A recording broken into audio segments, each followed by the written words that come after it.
or tumaas yung presyo ng fertilizer, may direct effect siya sa pagbaba ng production.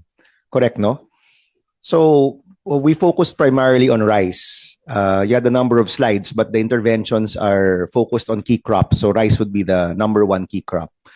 Right now, ano yung ating production versus domestic consumption? Where are we right now?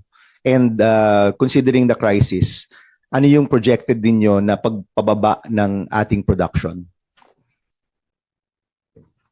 Or Yusek Perez, of course, can also answer if he wishes. No?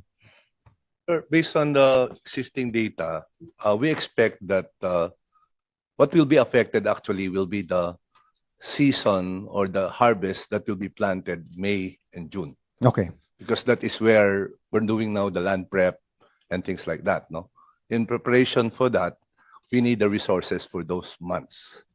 And so what will be affected will be the production come September, August, during that month. Mm-hmm. And it's around 10 million metric tons of rice.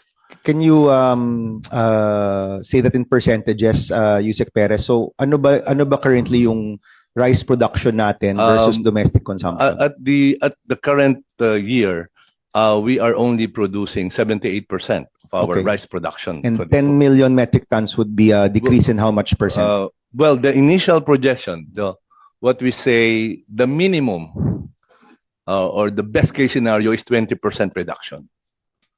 That's the best case scenario. It can even go up to 50% decline in productivity because you see, pag wala hong fertilizer, walang magagawa yung farmer.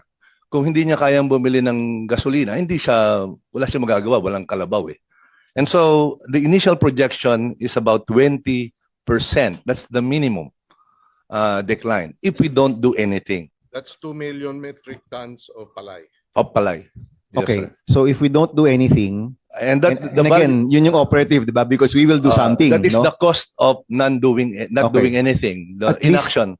At least 20% up to 50% production. Production loss. So we go from 78% production to maybe 50% production.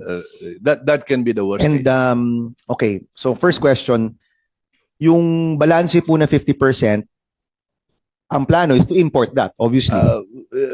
I don't think that can be a good plan because all the countries in the world are doing the same. They have to save their own. Okay. They're experiencing the same situation, sir. So ang sinasabi niyo po is posible na wala rin tayong mapagbilhan. That's possible. No? We've seen that in the case of India and also in other countries. Whenever there's a tight situation, they stop selling. Is to stop selling. Okay. So ibig sabihin nun, wala tayong choice kundi talaga umaksyon para masigurado na ma-maintain natin tong 78% or even higher, no? Yeah. Okay.